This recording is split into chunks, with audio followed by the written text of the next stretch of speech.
aton nasod Pilipinas.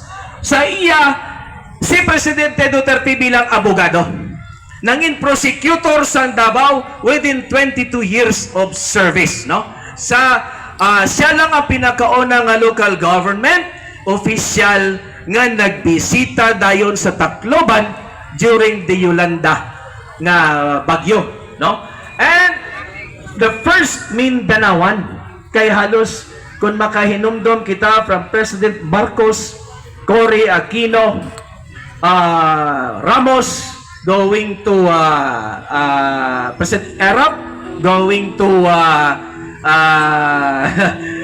Noynoy Aquino, Arroyo, okay? And now, no, so wala gid sang mga presidente nga nakaparehos sang nahimo ni Presidente Duterte. Alright? So, kani ang mga notable projects, ha? Okay, ang pag-modernize sang aton, ang pag-expand sa mga infrastructure projects. Kinsa nagabiyahe na sa Cebu? Kinsa nagaadto Cebu diri sa aton? Halos tanan ba nagaadto Cebu? Nakita ninyo kanang Cordova Link? Nga kung mag-adto ka mo dira, murag naa ka mo sa San Francisco, California. Right?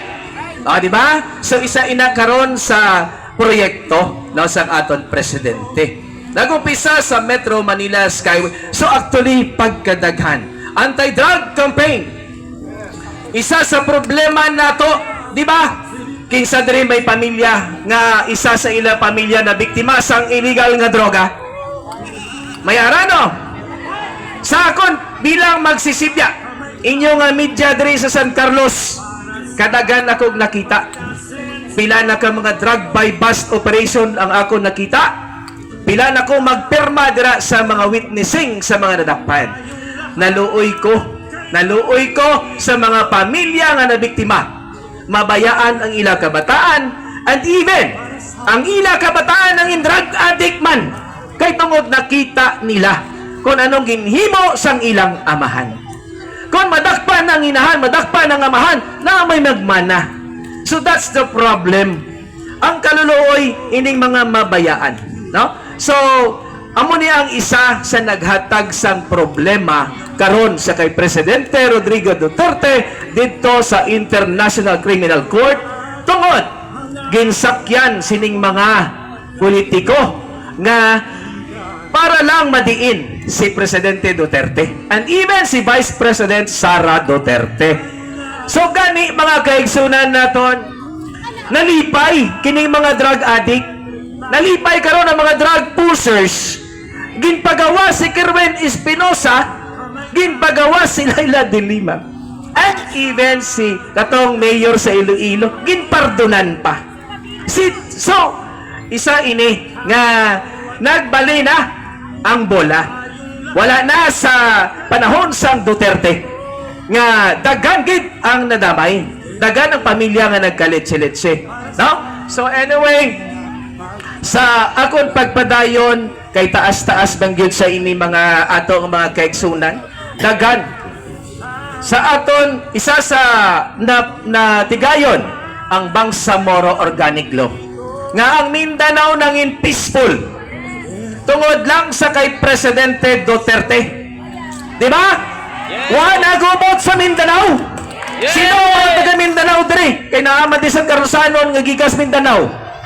Kay balugid ko sang sitwasyon sa Mindanao, no? So, tungod lang sa kay Presidente Duterte, wa nay gubot, wala nay patay to. Wala nay dagan sundalo, pulis nga namatay dito sa Mindanao. But the only thing tungod sang panahon pagid ni Duterte, isa ka trahedya ang Marawi. No? Pero mga kasibres, nangin suportado si Presidente Duterte sa aton mga kapulisan, sa aton mga militar. Sino nagdoble sang sweldo? Sino lang ang presidente? Si Duterte. Di ba? Si Duterte nagdoble sang sweldo sa aton mga kapulisan and the Armed Forces of the Philippines. Gin-modernize, gintagaan sang maayong mga ekwipo, maayong mga uniforme, tungod lang nakita niya tungod nga naluoy siya. Palangga niya. One thing sa iya pagbiya sa Pilipinas, katong isakay na siya sa eroplano, isa lang ang iya gibilin sa atong tanan. kung ako dito na, kung ako mamatay karong gabi or ugma, ang akon lang gipalangga ko kamo nga mga Pilipino. Ginpalangga ko ang nasod Pilipinas kay mahal ko kamo nga mga Pilipino. Mabuhay tayo! Duterte! Duterte! Duterte! Duterte! Duterte! Duterte! Mauna, iya ini atubangon. Ngayon na lang siya kung ano man gid ang matabo, basta mahal ko kayo. That's the last. Dagan ang hilak, no?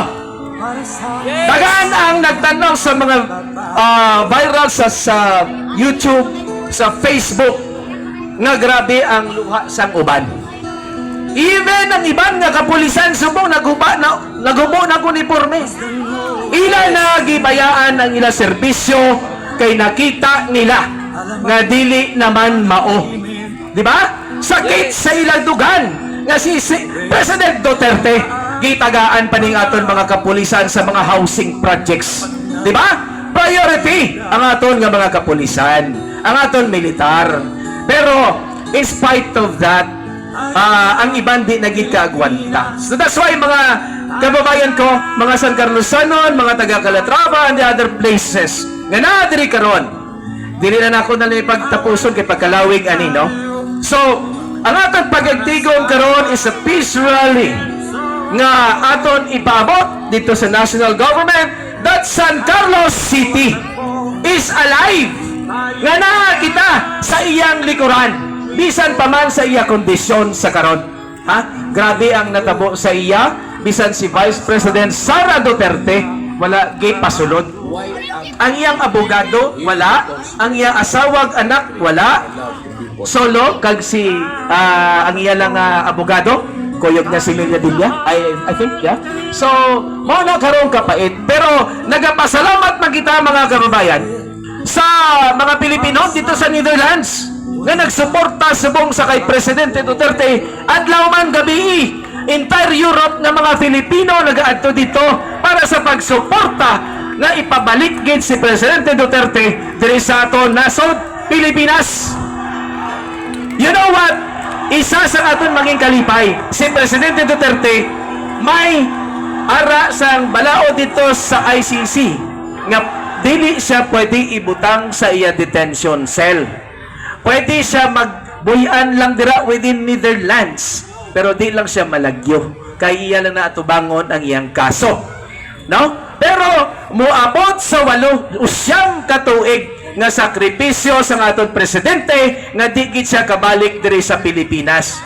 Maayo lang kun ang panahon mag-uyon niya nga hindi siya ma-convicted sinang kaso niya sa war on drugs. Nga mauna karon ang naghatag sang nga iya na gindawat, actually gidawat na sa aton presidente, ako manubag sang tanan.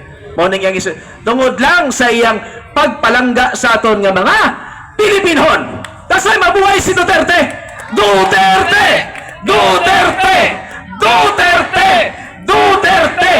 Alright, so ako na po ihatag, no?